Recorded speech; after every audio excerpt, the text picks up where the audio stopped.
ఉన్నటువంటి మా అవసరాల శ్రీనివాస్ గారిని మాట్లాడవలసిందిగా రిక్వెస్ట్ చేస్తున్నాం. థ్యాంక్ యూ అండి. చాలామందికి థ్యాంక్స్ చెప్పుకోవాలి. ఫస్ట్ ఆఫ్ ఆల్ ప్రశాంత్ గారికే థ్యాంక్స్ చెప్పాలి, ఎందుకంటే ఒక రాసుకున్న కథకి, అది కూడా కొంచెం పెక్యులియర్ క్యారెక్టర్కి నన్ను ఎంచుకున్నారు ఆయన. కాబట్టి మీకు నా మీద ఉన్న ట్రస్ట్కి ఫస్ట్ థ్యాంక్స్ అండి. అండ్ సాయిబాబు గారికి కూడా thank you so much for having me new production house sir. And ETV విన్లో నాకు అంటే 2 నెలల క్రితం ఒక అనూహ్యమైన విజయం చూసాము. అనగనగా దీంట్లో అంటే ఒక ఓటీటీ ప్లాట్ఫామ్లో వచ్చిన సినిమా థియేటర్లో రిలీజ్ అవ్వడం, ప్లాట్ఫామ్లో వచ్చిన తర్వాత థియేటర్లో రిలీజ్ అవ్వడం అంత పెద్ద హిట్ అయింది అది. అలాగే మళ్ళీ నాకు ఈటీవీ విన్తో రెండోసారి మళ్ళీ మీ ముందుకు రావడం నాకు చాలా థ్యాంక్స్. ఈటీవీ విన్ వారికి, నితిన్ గారికి చాలా థ్యాంక్స్ అండి. అండ్ ఈ సినిమాలో సాయిరామ్ గారు వండర్ఫుల్ వర్కింగ్, శ్రీరామ్ గారు వండర్ఫుల్ వర్కింగ్ విత్ యూ అండి, హేమంత్ గారు. అండ్ రాజీవ్ కనకాల్ గారికి నాకు ఈ సినిమాలో సీన్స్ లేవు, కానీ వండర్ఫుల్ హ్యూమన్ బీయింగ్.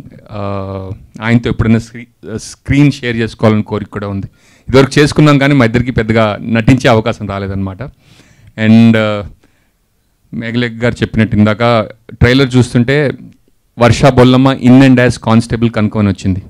చాలా రోజుల తర్వాత ఒక female character in and as title రావడం అనేది చాలా రోజుల తర్వాత జరిగింది. అండ్ ఆ స్టోరీ కూడా అలాంటిది ఎంచుకోవడం, అండ్ ఇలాంటి కథలు ఇంకా చాలా రావాలని, అండ్ మంచి మంచి పాత్రలు ఇంకా ఫీమేల్ పాత్రలు రాయాలని రైటర్స్ అందరూ నేను కోరుకుంటున్నాను. అండ్ అండ్ వర్ష గారు కానిస్టేబుల్ కనకంతో I think she is going to surprise all of అస్.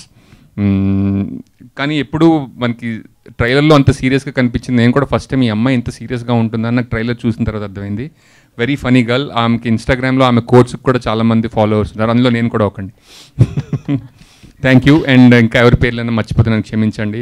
ఎక్కువ మాట్లాడమంటున్నారు కాబట్టి ఒక నిమిషం ఎక్కువ మాట్లాడడానికి ప్రయత్నించాను, కాకపోతే నాకు కూడా మాటలు రావట్లేదు.